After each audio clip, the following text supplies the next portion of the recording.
Is it just me, or is there something a little bit stinky, smelly one might even say, about the recent Blizzard Activision lawsuit? Something that just doesn't quite seem right, you know? And make no mistake here, Activision Blizzard has nothing to do with the actual good old Blizzard. That is a company that was long since murdered by the putrescent zombies that currently wear its name like a poorly fashioned skin suit, as we have seen plentiful evidence of quite recently.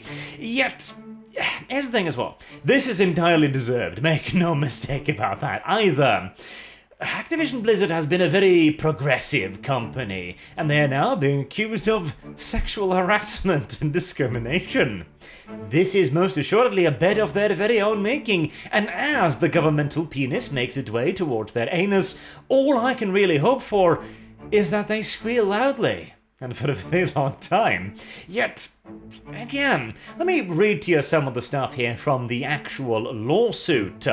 Headquartered in California since 1970s, where the nation's strongest anti-harassment, equal pay, and other equal employment opportunities protection exists for employees, that's the state of California, which incidentally tried to remove, quote, "the state shall not discriminate" from its constitution.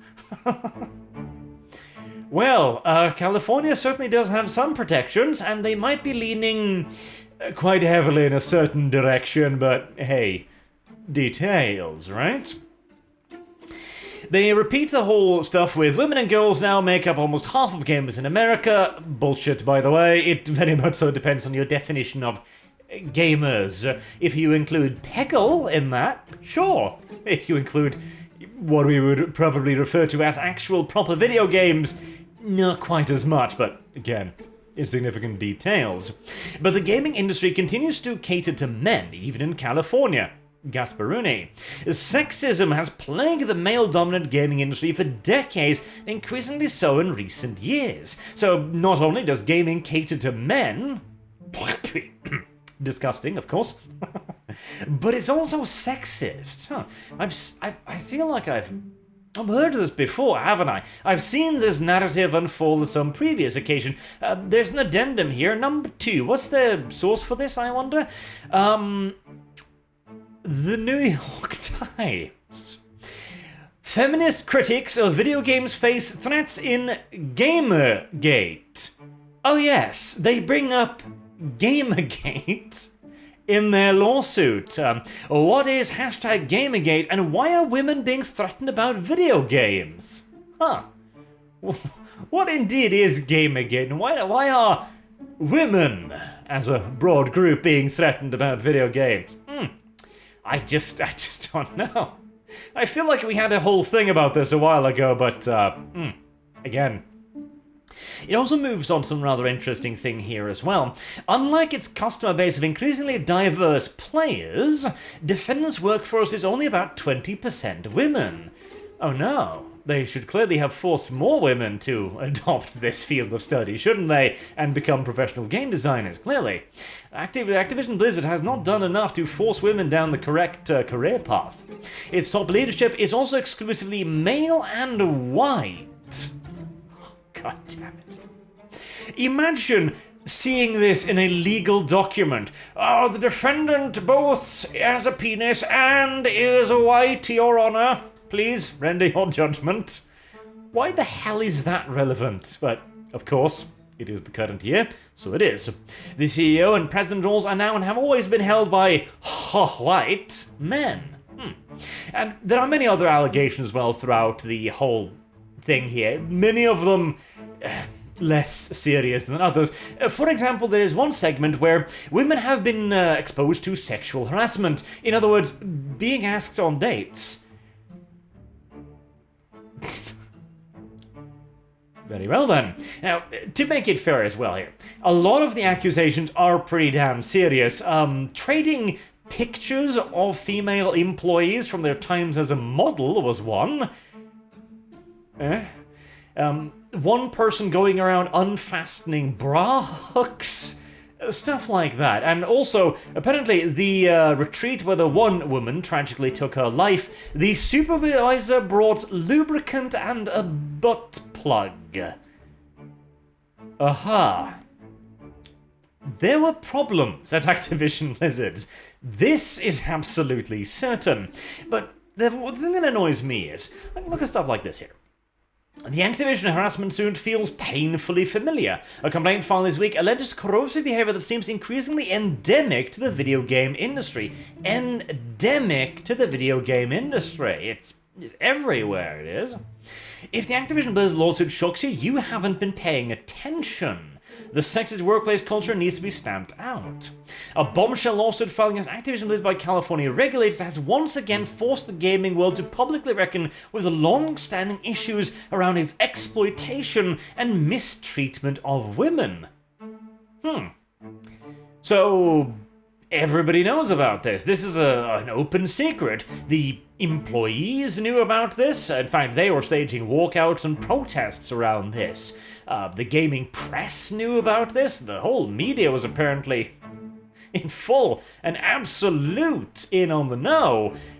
Yet this just happens now. Nobody spoke out about this.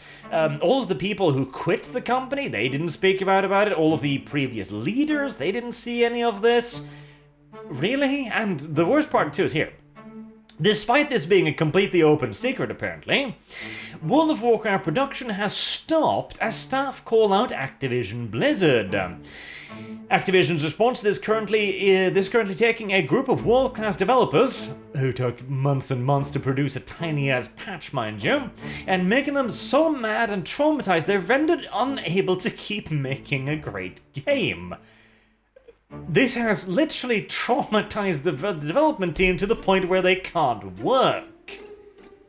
Okay, which of it is it? Is this a well-known thing? Are there literal cube crawls occurring all across Activision Blizzard? Are dead drunk employees wandering through the studio a common occurrence with constant sexual harassment?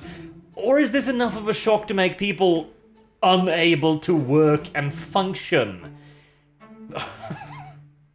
I mean, I feel like this might be more of like a, oh, not trauma. I need a 2-week paid vacation here. But, I don't know, of course.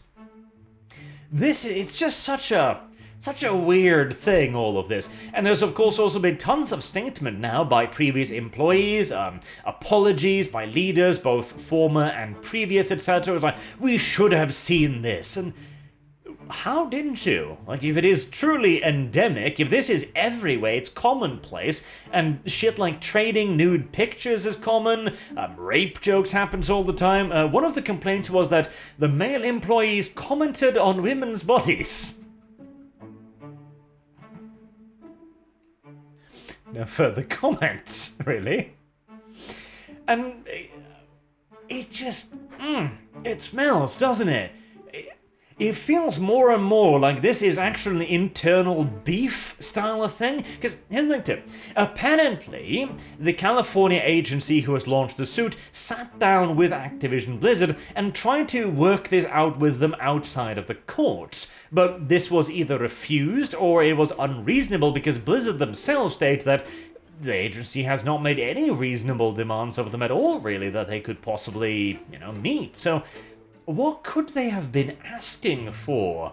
Now, call me a bit of a paranoid, delusional person here, but what about, for example, more diversity commissars, more governmental insight in such a huge goddamn company with such a massive income? In a period where tons of companies are leaving California as well, incidentally. Maybe one of the resolutions here might be a quota for upper management with, people that can be counted on to do the right thing. I don't know. There are too many things here. Now, bear in mind as well, it's entirely possible that, websites like Kotaku, of all websites, etc., Wired, are simply just looking at this now and going, oh yes, we knew all along. This is a big problem, don't you see? Whilst previously being, Blizzard's one of the good guys. They've got their own diversity commissars already ingrained within them, stationed along the front lines. We're not going to pick on them. Then there's also Riot.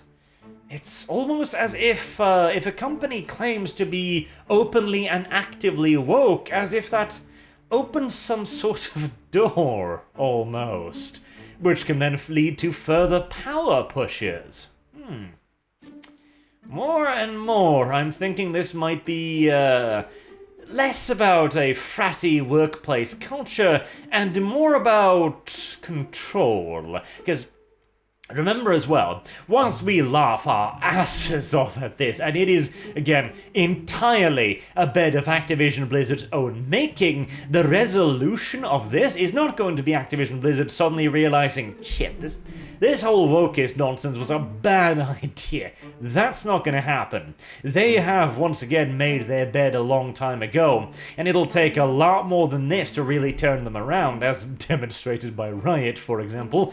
You'd think it'd be a wake-up shot, but, humans are remarkably untransigent, untractable individuals and corporations even more so. The result is probably going to be the company getting even more deeply involved in the wokish nonsense, either by trying to virtue signal to get it dismissed. Oh look, we've taken steps, stop bullying us please, a la Riot, or simply just surrendering to demands made by the government agency of California. Maybe my paranoia's acting up, but I think this is about more, frankly, than a frat boy culture at a surprisingly large and profitable workplace. Anywho, let me know what you think in the comment down below.